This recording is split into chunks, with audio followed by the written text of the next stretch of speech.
Here we are again. Let's talk swimming. Jan Wolfgarten and me, Markus Marthaler. Today we have some topics to go through.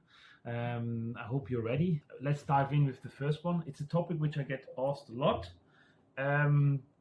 Breathing. What's it all about? Like how to breathe. We touched it already once before a little when it was about holding your breath or not. But how would you explain to someone how to breathe properly? Okay. Yes. So first of all, thanks for having me, Markus.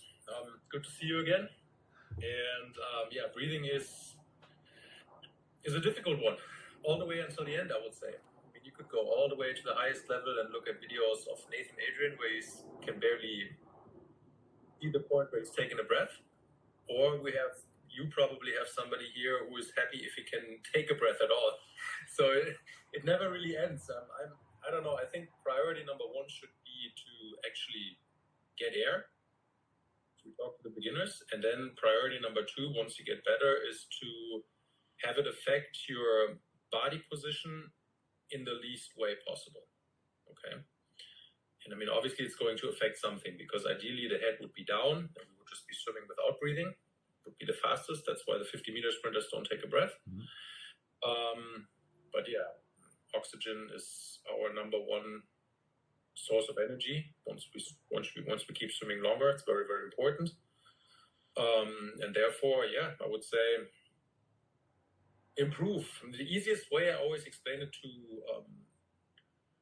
the people that I work with, is that if you want to breathe to the right, you should already start your breath when the right arm starts pulling. Mm-hmm. Okay, because a lot of people are too late. They mm-hmm. start thinking about the breath when the right hand exits the water. Then they start turning their head, and I think that's way too late. I think once the right arm is pulling, you should already be thinking, I'm starting to pull. I'm already going to the side. This way, when my hand comes out, I'm already here. And when the hand comes back in, my head can go down. And a lot of people are too late. Mm-hmm. So I think most of the mistakes that I see is that people are way too late with their breath. Mm-hmm. But I like, as a technical drill, I love doing streamline kick. Basically from beginner all the way to the end. If you ask my swimmers, they will tell you streamline kick is in every training. And this is a good exercise to work on your head positioning, your body positioning. Obviously, once you take a breath, also for breathing. Yeah. But yes, then in the beginning, maybe start with fins, because let's think about the struggles. What are the struggles? Normally, when we're in a neutral position and the head is down, it's easier to stay afloat. Yeah. Okay, that's pretty common knowledge. But then once we take a breath, especially if you're not as good yet, you're going to lift your head out so you get a breath. So if you think about a scale, this is good. Mm-hmm. Once you lift something, the other part goes down. Mm-hmm. So the hips will sink and the legs will sink. And in the beginning, that's probably a necessary evil that you have to face, because you need new air, and it's okay. But once you improve as a swimmer, you need to try to minimize this lifting motion as much as possible. Mm-hmm. So you stay here. You don't have this kind of thing happening. So we want to ideally always have a perfect body position, even when we breathe. But it's a long process. What do you say? I would say the same. So I think you pointed out a couple of really good things, and I like the one with the scales. That's actually a good one. Well, now that the pro swimmers come, when you get more speed, you end up being in a motorboat position. We're not talking about this, and I don't think it's a valid point. I think there are two things. First of all, you said we need oxygen, so you need to see what is best for you. That is very important. Learn the normal structure, learn the normal way how to breathe every third time. So bilateral breathing, learn how to do it. If you ended up to breathe every second time to the right, or every second time to the right, left, that's okay. If you breathe every fourth time, it's also okay. Find your middle. It depends also on the distance, right? Whether you swim long distance or short distance. As you said, if you're a sprinter, you might not want to breathe at all, right? And the other thing is, what a lot of people don't realize is, breathing is added into the technique, in my opinion. It's not that the technique is around the technique is around the breathing. So the breathing doesn't dictate how I move in the water. The breathing should be added to it, and that will be actually be the same way as you said. A lot of people breathe too late when they. So my coach usually said, when you see your hand, you should actually already start to breathe to the side. When you see your hand, you actually tilt your body, your shoulder your body rotation to the side, the long X, and then actually you start to tilt your head also to the side, and then obviously you breathe. And there again, it is added to it. You fit in this motion which you necessarily need to do into the whole structure. This is how I would say it. And also the breathing, I mean, there is always rest air in the body, that we know, but a lot of people, if they don't breathe out everything, then always some more rest air stays in there, and at some point when they get to the end of the pool, they're like, and that doesn't help either, right? So there are two main things to tackle. First of all, keep your normal rhythm which you need to have and add the breathing to it, and secondly, empty your lungs until you're a very experienced swimmer. I think that's it. But that one is golden, hey. I mean, the one with the body position and the scale, that's a golden one. I like that a lot. I think about this all the time when I teach swimming and freestyle, and even when I look at world-class swimmers and very, very good swimmers that I work with, this is always my number one priority, is that they swim like this. Yeah. I hate it when they swim like this. And even the best of the best, I was just recently in Magdeburg for a new coaching license, and they were showing a video of Florian Wellbrock, who is amazing. Don't get me wrong. Amazing athlete, huge fan, also know him pretty well, cool guy, nice guy. But when I look at freestyle, I'm a little bit of a perfectionist. Yeah. And I think even him, he could tuck his chin a little bit more, and it would go from here to here, and it's faster in my opinion. Because the whole motorboat story, I don't really buy that. I mean, you really need to go crazy fast to get a lifting effect on the water. And do you even think 2.5 meters per second are enough for the human body? No, I don't think so. I don't think your density and everything. No, I agree with you. But then actually, brings me to another point, because a lot of people have this. Even I do it. Where the head should be, head position. I mean, you bring it to that because you brought out the scale, right? And that makes me think too, right? The thing, as you said, it makes you think about it all the time, right? You have that on. But if you lift your head now and you look a little bit to the front, because usually I was taught that you need to have like 45 degrees to the front, and then you look a bit further to the front, and then you swim. But actually, that would be contradictory to what we said. I guess it's, again, you need to find the way which is more natural to yourself. I think you need to find that. But again, there, I guess it does make sense to maybe, more to the chin, I guess. And then, just for clarification, if you swim with a perfect head position, you have it down, you will have to climb a little bit to get air. Yeah. Oh. I think you can see this really well when you watch David Popovic in slow motion, or when you see Katie Ledecky in slow motion. They will make, what word do I want to use here? They will make an extra effort to tuck their chin after they take their breath. They want to, almost like a breaststroke. Breaststroker, they have a very short moment where they're actually completely streamlined. Yeah. But best breaststrokers in the world really make a consistent effort to get in that short, just for a split second, even if it's just a split second. It's very important. And in freestyle also, if you look at Katie Ledecky, you can find in slow motion one point where she's really going like this, and then she comes back out. For just a second, she's leveled in the water. Okay, so it turns into a mix. And actually, that brings me to another topic which I have here as well. You always have a little bit of an up and down, I think, a little bit. That brings me actually to another thing, and that's actually a good one. And I also saw myself now as well. And usually, I as soon as I get faster, and let's say 400 meter, 200 meter freestyle, I have this galloping freestyle technique. The galloping is there where you actually move your head a bit more, because you actually, when you come back, you throw yourself to the front, right? You have this throwing moment where you throw yourself to the front, where it's like really a gallop. And there again, as you actually, that's golden. Actually, when you have this gallop, you want to like some sort of dive in again and get to the front. And this is actually the moment that you have. Yeah, I actually like that. That's a good one. I mean, you see it in almost all of your videos on Instagram. Yeah, you do. You're doing this naturally all the time. You take your breath, but then afterwards you make an effort to come back to this position. I think we should all strive to be in a level-headed position. Actually, that's a brilliant one. That's a brilliant one. I didn't really look at it like this either. I didn't, and a lot of people don't. No, Yeah, because I think a lot of people don't really understand how it works, to be honest.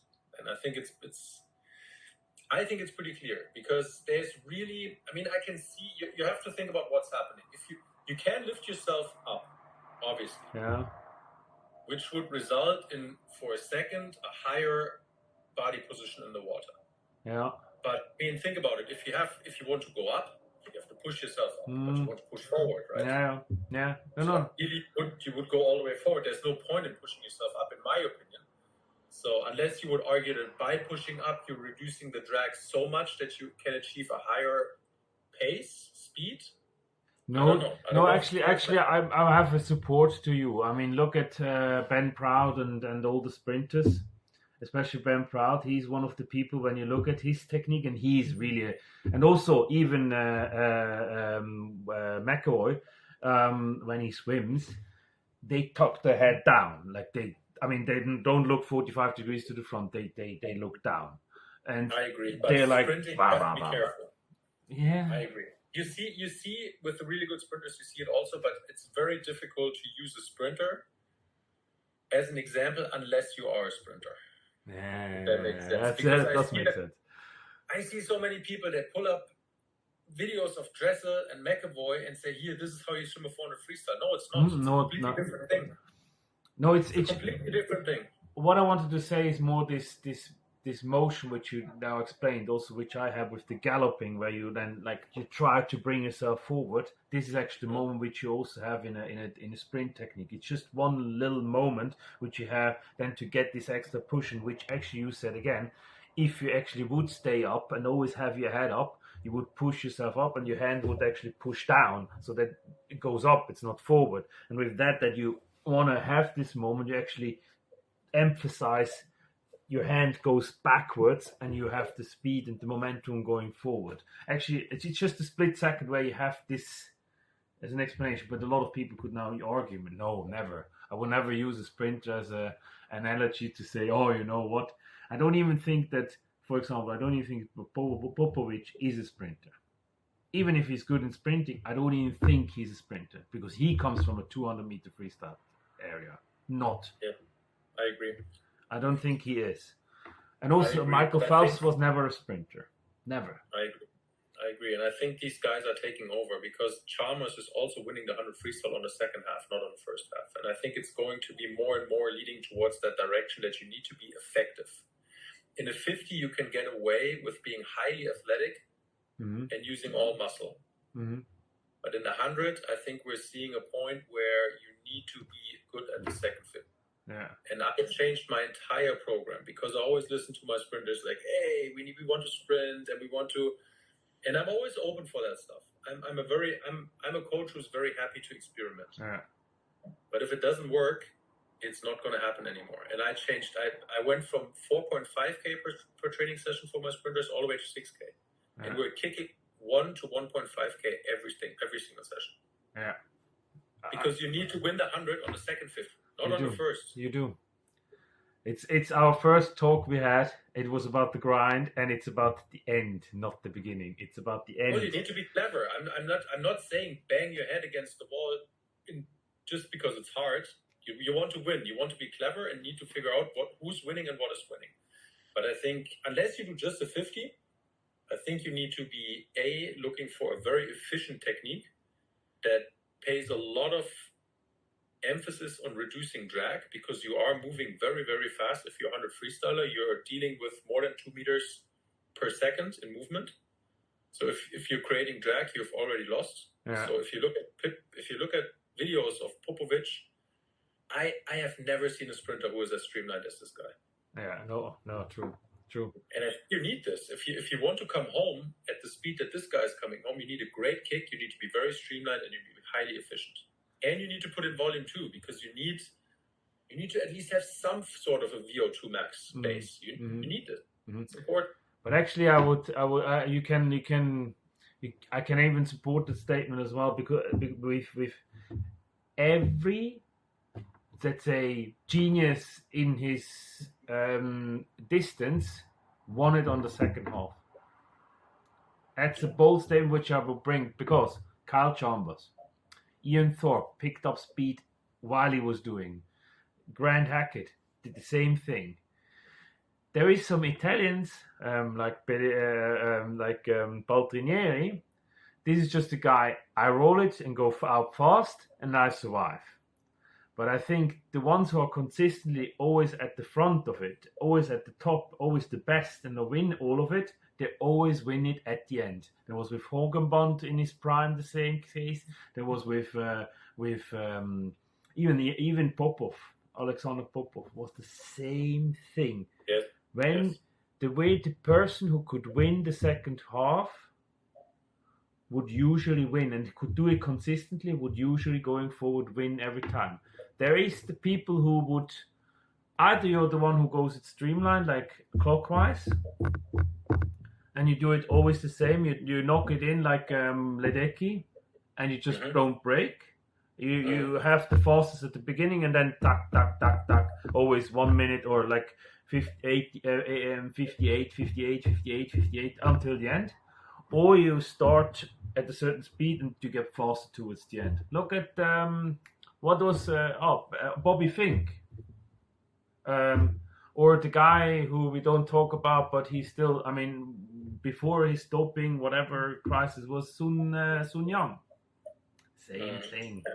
He's lost that 1500 meter, the last 100 meter.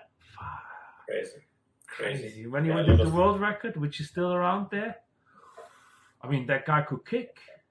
That was even AP kick at the end of the last 100 meter. Yeah, I would support that actually. You're right. I mean, all for it. But we knew that we understand each other there, because, I mean, distance swimmers know this. Either you're like this or, yeah. But yeah, there are always people who do it differently. So I guess with breathing and the galloping, we're gonna. So what do you think? What is better? It depends on the distance. Because I saw now something from someone I hold dear. She put out the. I didn't see the math completely, but there was. What do you think? Galloping or hybrid freestyle versus no galloping? What do you think? What is?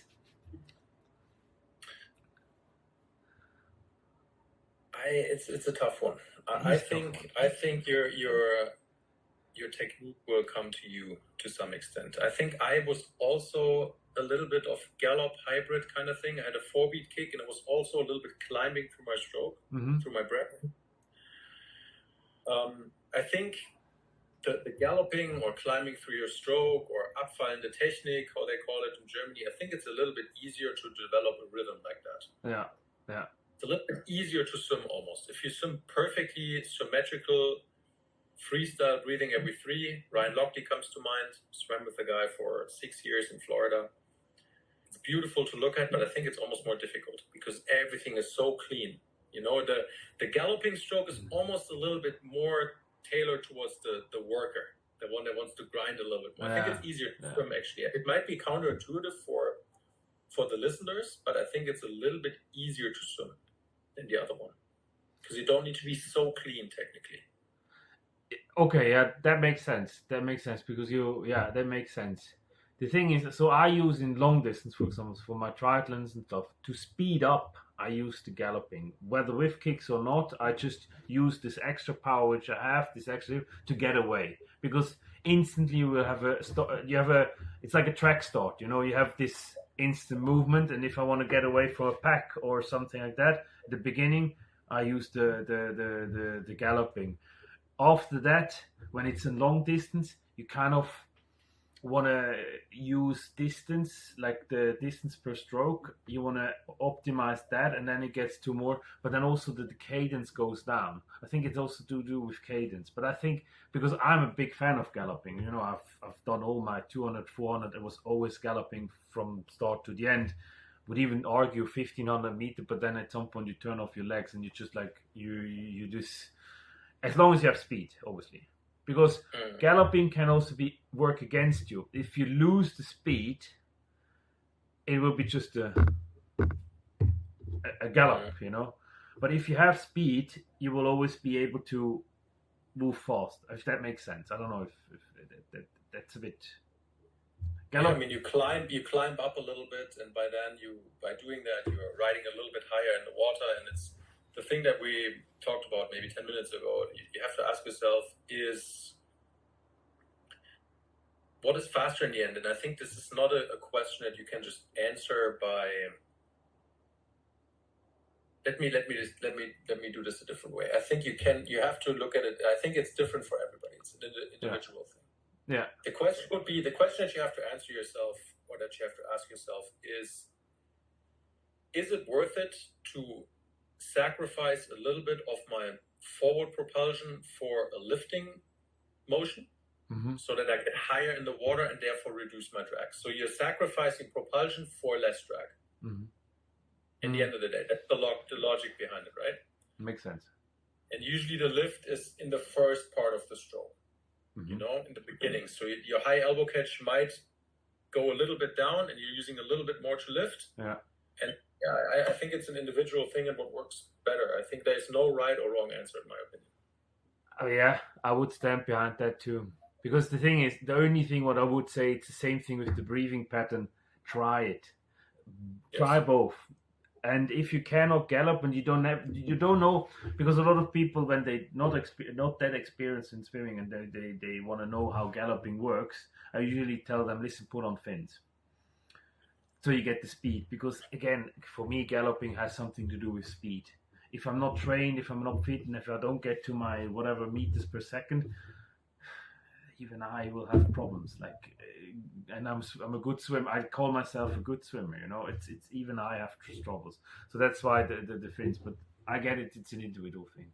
Yeah, it makes sense. Actually brings me to the next topic, by the way. Tools. Big fan? Not so much. Yes. Or which tools? Every we can go each tool through, but which tools should be in a bag? From priority from most important to least important? Yes, let's do that. Sounds good. It was a tough one. Oh, that's a good one, eh? The first two, I have two favorites that are, in my opinion, absolutely necessary. Number one would be fins, and number two would be a pull kick. And it's something, right now I'm at the German Nationals. That's why I'm in a hotel room right now. If you go to the warm-up pool, you will see all of this, even in the warm-up, where the kids are taking, or the athletes are taking these tools only. You're never going to say nobody. There's always this one guy who does it anyways, but very few people are going to bring their paddles to the competition.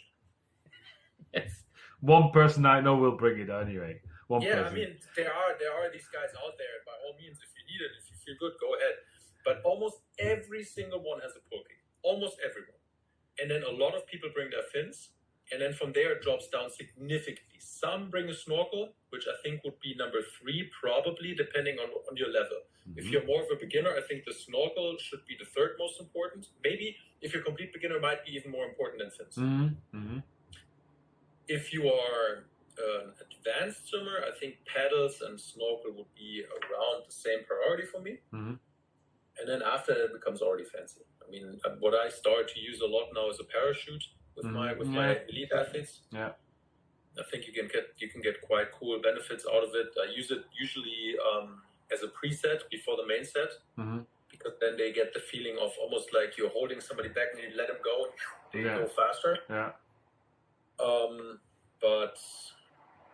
I would say by far the most important would be fins, and we could talk about what fins. I think for beginners, I always recommend Finis floating fin. I think they're great for beginners because they have a lot of lift and a lot of forward propulsion. A bit longer. Yes, a bit longer, more flexible. And then for the better ones, it's the Arena Power Fin, I think.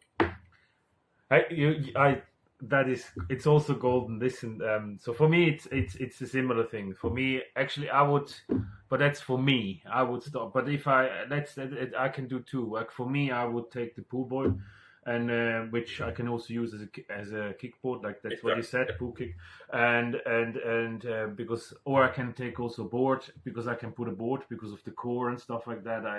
That doesn't matter. That would be my priority one, and then obviously the fins because you need that speed.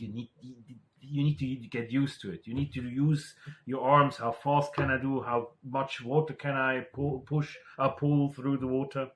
And then yes, the pedals would be number 3.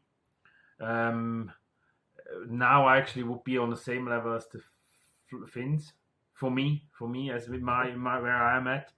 And then obviously then it goes down with parachute is a good one. We called it Widerstandswurzel, Vivu. We had like this soft gel thingies which would be more mine instead of the thing, something which is like a SpongeBob, some sort of on a cord, and you have it around it, and you would just drag around because it's always soaking because the parachute needs to fill up, and then when you turn, then you have nothing anymore, and this one would always have the pull, right? So I would use that there. For beginners, I would start with the fins, obviously, first of all, then pull boy and kickboard, like what you have there, and then pedals, even very late. Maybe finger pedals earlier. Maybe. Yeah, you could do finger pedals. Or pedals which are smaller. Just the hand, because we want to know what you do with your hand. You want to have this. Yeah, you need to start small with pedals. Yeah. And so then I would go back to the fins. Which fins? You said it. Longer for starter, because that is the number one thing which triathletes get wrong.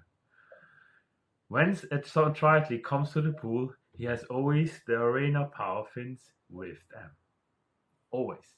Always, yes. Always. It's the wrong fin. It is the wrong thing. Yeah. I agree, because they're not flexible. They get barely anything out of that fin at all. It's almost for some of them it might even be better to swim without it, because it's a heavy swim. You need a lot of strength and flexibility, and they have neither one of those two things. So and you need speed in the kicks, and if you don't have it, forget it. Just for everyone who's listening, I'm putting it at the camera. Everyone is listening. The Arena Power Fin, or even the one from Finnish, which is the short fins, we call it the fins, which are not elastics. Don't start off with that, because you need to have a very fast kick to get the maximum out of them, what you want for your training. Just like that. Get the longer fins which are elastic, which can create the fin, because they do also, you can correct me, they also help you to create this motion which you want, the hip starting whip movement through your leg. The small one will never get you there. Never. It's I agree. I agree. It's I don't know. You need to start out with a normal running shoe before you put on the spikes, right? Almost like that. It is that. It is a good one. It's actually a good one. Yeah, I like it. It is the good one. I want to touch one more time why for everybody who's listening, why Markus is taking the pull kick.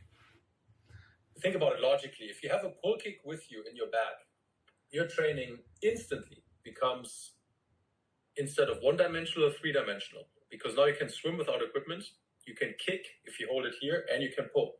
Mm-hmm. So now you can add 3 ways of training your body instead of only having one. That's why the pull kick is so good, because you can, like I said, you can kick by isolating your arms, you can pull by isolating your legs, and you can swim by not using anything. So just by having a pull kick, you can actually have quite a bit of fun in a training session. Yeah, it's not going to be that boring, because you can add quite a bit of variety. There are different versions of it. Funny enough, I have one with me. Well, I have a smaller one with me. This one. Yeah. Remember, here you can hold on. Yeah. And here, kick with it. And here you have this pull boy thing. So it's flat enough, big enough. So it's this here, what I mean. There are other ones out there. Arena has the one which has these two thingies, and in the middle, and then you have it in the middle, and there are many Arena out is the there. popular one. Arena is the popular one, which most of the elite swimmers will have Arena. Yeah, this one is just a smaller version of it. Travel style. So this is how it is. Yes, and the smaller version for the listeners out there, what the smaller version means less buoyancy. I mean, the kick is going to be tougher because it's less lift if you're feet here, so it's going to be more difficult to kick. And it's also not going to give you quite as much of a lift if you use it as a pulling tool. Yeah. So an advanced swimmer can use the one that Markus was just showing, that you were just showing. Yeah, that's for travel. And I even do a lot of my, if I have enough, let's say, it could be for me, it could be that I would just take a board. A smaller board. Not it can also be a board, and I can also put it between my legs, but I can turn off my legs and not do anything with that. But that's advanced thing. Like it's something else. Back in the day when I was a swimmer, I was like you. I was lazy. If I had the choice, if I could only bring one thing and I did not want to carry my entire equipment back around the world, I would only bring the pull kick because I could do anything. The next most important thing for me would be fins. Yeah. And then if we were really traveling long, let's say we have a competition in China or something like this, where you're longer at the venue because you have to adapt with a time difference that is pretty significant, and you almost have like a little training camp there, then I would have to bite the bullet and bring the entire bag, but I did not want to. Well, actually, you don't need to bite the bullet. We can have a third one, which you have to have with you, or which usually also, which I would always take with me, Ledecky, and that's the girl which would take the paddles to the pool, to the warm-up pool. That's why I said one person, which we know. Actually, so we had the fins, the small fins, not for starting out. We have the pull kick, and then for me it's the pedals, because the pedals is. But there again, you need to be very careful with what you do. I am an experienced swimmer. You too. There are at the pool, the people who you see, a Ledecky, they have shoulder, and we have these big boards, like almost boards around our hands. The bigger the better, right? That is not for everyone. It is really not. It is. I think if you have, let's say, if you want to have a measurement, if it's about 2 centimeters around your hand, that should be the max you should go for. If you're not on our level, or if you don't get there, I think that's the max you should go for. And what do you think about, by the way, with the pedals? They come in all shapes and forms. Some are for the hands, not really like this. So, like, I don't know. What do you think of this? Very simple. I think it's all, in my opinion, it's all bullshit. I'm very, very old school. I always recommend just two pedals. They're both made by Tier. The number one is the Tier Catalyst, and the other one is the Tier Catalyst Stroke. So the one is the classical that's just round with all the holes in it. I'm sure you swam with that. They used to have it. Back in the day, they used to be called stroke makers. Back in the day, 20 years ago. Now I couldn't find the stroke makers anymore. I only know the one from Tier. And then the Catalyst is a little bit more shaped around your hand, but exactly, that's the one. That's exactly the one. That's a good pen right there. Perfect. That's all you need. Well, we know it says XXL for me, but so these are proper pedals, right? Exactly. All the other fancy stuff that has your hand. I mean, who swims with a hand like this anyway? I don't see the point. I don't know who would create something like this. This is. But again, for a person who is not like us, get not an XL. I have big hands, obviously as well, but get maybe an L. Yes, start small. You can always move up, and then, So you can always move up. So you can also start with an S and then go to an M and then to an L. XL, as I said, a person like Ledecky would use these ones. I mean, she's sponsored by Tier. Speedo has these ones too, similar ones. Arena has them too. The shape is important, flat. It needs to be a board, has holes in it.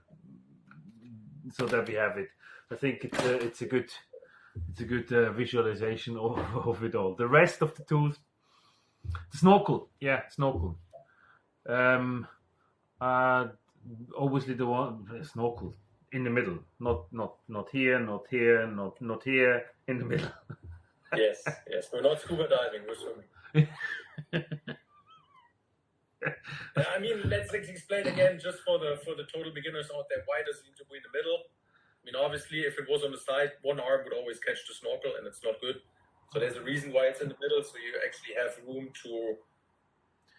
for your arms to go forward. Yeah. I mean, if you swim really close. Yeah. I mean, I tried out and then also I did use it a couple of times. I tried out this power breather, which has the things on both sides, and if it's closer to it.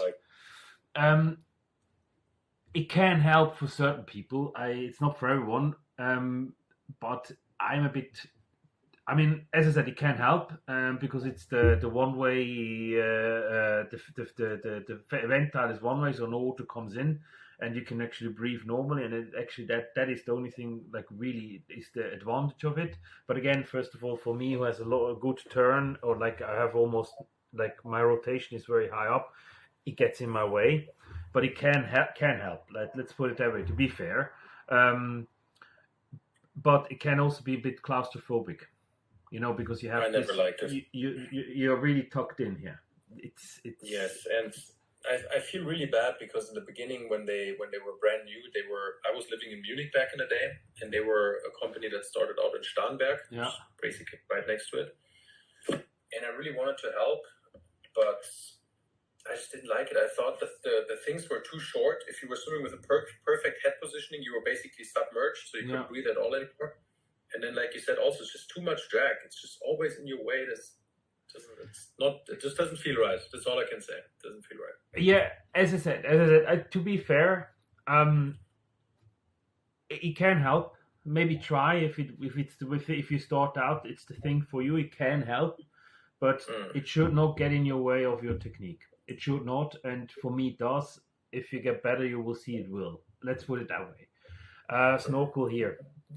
Because you can also take it off immediately. Like these things are very important for me as well, because that one is really like you're tucked in. So the snorkel is, Finis has good ones, Speedo, everyone has good ones. I like the ones which are new out. Finis has also good one, which they don't have. They are not so. This one, the snorkel itself is the tube is very fixed, but they have like goggles, so that it's more flexible. But they have two rubber bands, one here and one a bit lower, so it's more stable. And then there is the one which has obviously this like band up front, and it can also work. There are many. You need to find the one which works for you, but in the middle here. Let's put it that way. I think, and what else do we have? What else? What other tools? Yeah, all the rest, or maybe a rubber band can also for the ankle band can help. If you're very advanced, yes, but for beginners, for beginners, I don't see it. I really don't see it. It's too tough to swim. Yeah, it is really too tough. And all the other fancy things which are out there, forget it. We had it. Fins. I mean, what I see a lot of people use is anti-pedals. That could be a thing, but you could make your life easier. You could just buy 2 tennis balls and just hold a tennis ball, something like that. It's basically the same. But some people use anti-pedals. I've seen it a lot in America also. But yeah, I would almost mark that as fancy also. And fancy, and do you really need it? I don't know. It's up to you. If you want to have more fun and more diversity in your training, I guess you could go for it. So for all the people who are listening, anti-pedals are similar like the pedals. You hold them here, you tuck them in. You maybe have also a strap around here, and they're like some sort of like a big, like the tennis ball, but it's like a little thing which you have here, which is like anti-pedal, obviously. I guess to make it more stable. And for some people, just for the realization, I didn't think it's that bad. But as I said, these are all tools, anti-pedals, and the one which I mentioned now. This which looks like an H-shaped thingy. It's also from Finis. Just to get this high elbow catch, just to get an idea. It can help, but it's never for swimming like do an interval set with it. Never. But I guess we are too advanced already. I think. I don't know.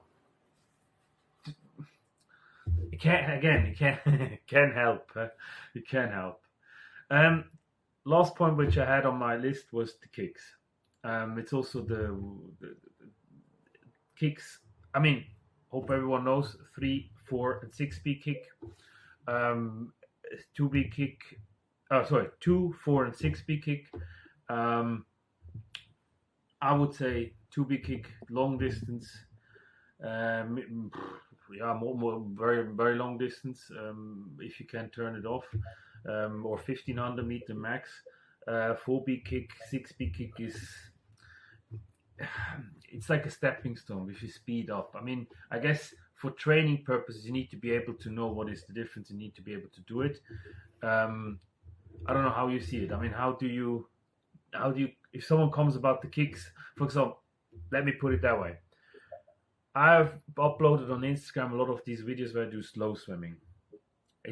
I did it only actually at the beginning for, to do the distance per stroke and visualize it, how you can train to get a feeling of what your arms do and to reduce stroke counts per length you do, right? For me, it was more that. And then I have, when I do long distance, I have a 2-beat kick, a strong 2-beat kick where I really do this. The faster I get, then I speed up with my kicks, and the kicks are usually the ones which are the driver of my personal speed. Like they give me how fast and how the distance is, right, in the end. Yep. And then a lot of people said to me, I want to learn this too. I think it's easier to learn this than doing 6-beat kick. That would be the statement. What do you say to that? Now 4 is easier than 6, or what's the statement? The statement will be when they see me doing the 2-beat kick and they are at the beginning of their swimming career, or they swimmer or they're triathletes, they say, "Oh, let me go and train only the 2-beat kick instead of the 6-beat kick." I don't know. I don't think just swim. Very easy. I mean, let me ask you another question. What was your preferred when you did a competition? What did you do? 6-beat. 4 to 6. 4 to 6 probably. 4 to 6, yeah, right? 6-beat, yeah. 4 to 6. All right. Now, so you're probably somebody who's more naturally leaning towards kicking. If I tell you swim with a 2-beat kick, how is that working for you? For me, it was. I mean, in a competition, I would, as I said, it gives me the speed, right? And in a competition in a pool, I would always lean towards more kicks than less. Yes, I mean, basically, I think it comes natural to you. You have some people that from the very first session when they swim, they will automatically gravitate towards a 6-beat kick technique. Mm. And then you have others who are more leaning towards a 2-beat kick. When they swim easy, when they swim fast, usually everybody adds a kick. Yeah. But I think there are 2 types of swimmers. Number one, you have the people who are where the upper body, the pull, dictates the rhythm. Mm-hmm. Let me give you good examples. I mean, Paul Biedermann, for example. Yeah. Is a guy. Yeah. Sun Yang is a guy. When you watch Sun Yang, when he swims, even the 1500, he will the upper body will dictate the stroke. When the last 100, like you mentioned, he switches it on and he adds a crazy kick to it and he goes fast. But normally it's an upper body swimmer. Tom Dolan. And then, for example, Tom Dolan. But then you have the other guys. You have people like Ryan Lochte, for example. He will never, even if he swims easy, he will always have a 6-beat kick going. Yeah, he never swims a 2-beat kick ever. Same with Michael Phelps, because their entire technique is based from the lower part of the body. Yeah. So if they go faster, when you and I think you are a little bit more like I used to be. Your upper body dictates the rhythm, but your legs are adding to that. Yeah. So when you swim very easy, you do a 2-beat kick, right? I do. Yeah. Yes, they don't. Lochte doesn't do a 2-beat kick. He always has a 6-beat kick going. Yeah. Doesn't know how to do it. I mean, he knows how to do it, but he will never do it. And with them, same like Phelps, when they want to go faster, you and I, when we want to go faster, we think about pulling faster. Yeah. They think about kicking faster, and they kick faster, and their arms become faster. Mhm. We pull faster, and we add a kick. Yeah. Yeah, I would say so. It's a different thing. It's a different type of swimmer that out. Actually, I explain how they do it. That my kick dictates what I do. I am a good kicker in general. I mean, you and I could swim 115, 110 just doing kicks back in the days. 115 long course, yes, but 110 I cannot. Yeah, on short course, I do it at the moment. Yes. Short course, you do 110. I bet I do at the moment. I would consider myself an average kicker. I think my best 100 ever long course, I think, was something between 116, 117, something like this. The really good guys. At 112. At 112. You're naturally a better kicker. But I've heard, I talked with Bernd Berkan when I was in Magdeburg. Lukas Mertens and Wellbrook, they can kick 105 to 107. I could never. Yeah, but also another one, if you have it, then there is Ian Thorpe, kicker. Yes, super freak, yes. Yeah. I mean, hey, 120, 220 on 200 meter kicks, hey. I heard 211, but everybody gets but get the range, right? I mean, if you have, I mean, he has big feet as well. That's another story. 200, my best 200 ever I know was a 247. That I know, that I remember. Long course 247 was 200. 242. 240. Yeah, but that's it. The longer, the better I got, because I wasn't very, in the 50, I would be even worse, and then in 25. But then the longer I got, I could maintain it pretty well. So, yeah, okay. But again, coming back, and I like your step, which you did, and I think we should actually keep it there. And I think I like it a lot. I usually explain when they asked me, and I did also the one in the Flume where I added, like, they added speed, and I would speed up, and you see my kick was a 2-beat kick and everything. And yes, you could see that the kick would get stronger, and then obviously it would have an impact on the arms. But the thing is, I would start off with it, but in reality, I would always start to grab more water, and then start to get fast. And that's why also the galloping would start. And I like to think that Michael Phelps, for example, would actually do what I said just now. And I would be seeing, okay, I would do the upper body, but I have a good kick anyway, so I can do whatever I want with it. I can do things. But I would also say to you that when I was younger, like before I did the whole transition to longer distance, now, like to this open water thingy, in a pool, I would always kick. Or when I was younger, I would kick more, even when I would swim easy.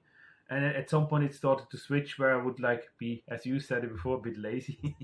And like, oh yeah, no, I don't need it. I can do it with my arms, I'm good enough. Some sort of. That is what I would say. I was always a pull heavy guy. I was always, the power always came from my upper body. And back in the day when I was in really good shape, I could do a swim set, very light on my legs. When it was approaching taper time, I would go long course 59, something like that. Mainly being very light on my feet. Mm-hmm. And if I wanted to go 56, 55, I would have to add a crazy kick, mm-hmm. which I'm not very good at, and then the lactate would spike up. So to get the really high speeds, I would have to add the kick, but I would always prefer upper body. And I would bet you had a hate-love relationship with fins as well. No, I was good with fins. Fins and paddles, I was basically unbeatable. Paddles, yes. Fins, yes. One day, the other one day, not so much. The laziness kicked in, because if you want to be really good at fin swimming, with fins, you need to have a fast kick. If you want to be really good.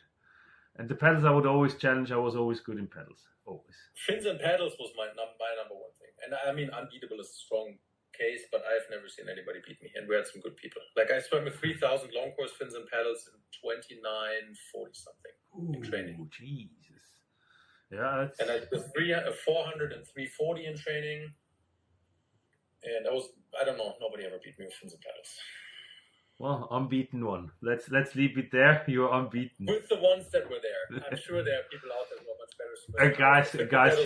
Guys, he swam with Ryan Lochte and all these guys, so unbeaten. Florida, I don't know if we did much fins and paddles, but in Würzburg we did it quite a bit. And there were some good guys in Würzburg, trust me, guys. Yeah, fins and paddles was my favorite. Yeah. No, it's good. It's good. Hey, thanks very much. That was a really nice talk. We covered a lot of topics, and I think it was more on the surface, not in depth, but both. I liked it a lot. Thanks very much. I hope our listeners had a lot of fun too, and could take something out of it. And that was it from us too. Maybe we should remind them one more time that we have 6 or 7 open slots for our camp left. True that. Yes, we have 6-7 slots free for our camp next week, 24th to the 26th of November in Saarbrücken. DM us on Instagram, YouTube. We are both there.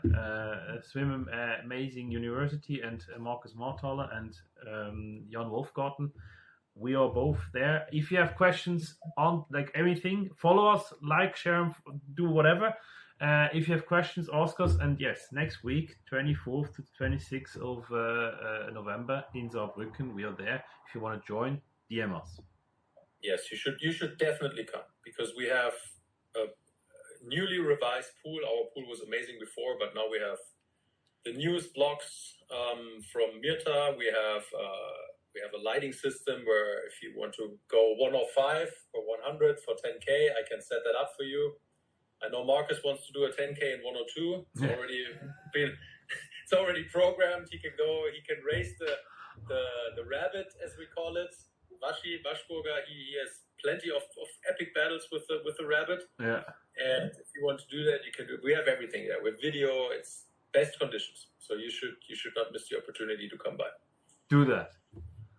Did you hear? That's it. So next week, DM us. Come. Thanks very much for your call.